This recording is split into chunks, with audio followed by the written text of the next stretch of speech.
Sürrealizmi yaradan səbəblər antimədəni idilərmi?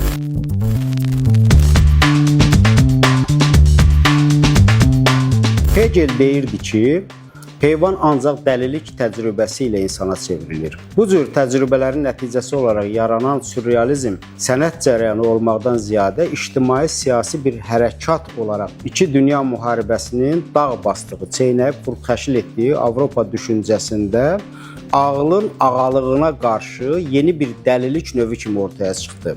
Dəliliyə qarşı dəlilik. İlk sürrealistlər Avropanın top mərmiləri ilə dağıdılmış sifətinə baxıb deyirdilər ki, reallığın bu qədəri iyrənc və qorxuncdur.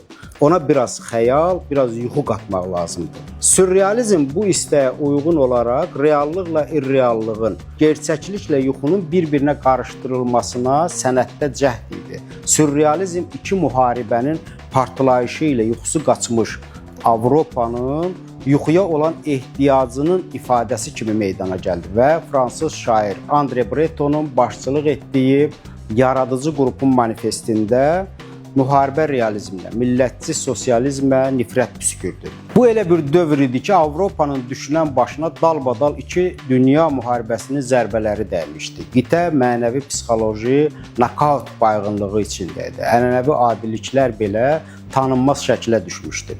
Opera üçün nəzərdə tutulmuş səhnədə qaydasız küçə döyüşləri keçirilmişdi. Teatrların dağıntıları arasında yalnız ədəbi personajların ruhları dolaşırdı. Ədəbiyyatda ictimai romanların, siyasətdə ictimai ideologiyaların, cəmiyyətdə ictimai münasibətlərin yeri boş qalmışdı. Yazıçılar, şairlər, rəssamlar Avropanın çıxılmazlıqla cəzalandırılmış küçələrində böyük ideologiyaların getdikcə uzaqlaşan gürültüsü altında qulaqlarını tutub öz zamanlarının itkin düşmüş ağlını axtarırdılar. Dəli olma həddinə çatmış bu gözü bərəli adamlar hətta gündəlik işlənən adi ifadələrin sübuta ehtiyacı olmayan inkar edilməzliyi qarşısında başlarını itirmişdilər. İnsanlar əvvəlcə yaxın, getdikcə uzaq yaddaşdan məhrum olan əsl Alzheimer xəstələri kimi bir yığın əhəmiyyətsiz sualın içində itib batmışdılar. Müharibənin yaratdığı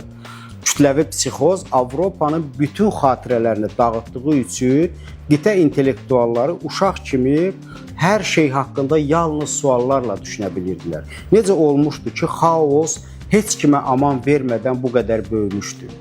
Xilas yolu tapmaq üçün vurnuxan ideyalar bir-birinə dolaşaraq insanları hər kəsin kütləvi dəyərlərin yaradıcısı ola biləcəyi bir tora sürükləyirdi. Bu hörümçəksiz torun adını nə istəsəniz qoymaq olardı. İctimai cəmfəşanlıq, sosial euforiya, kütləvi seçilmişlik, məsihliyin hamılaşması və s.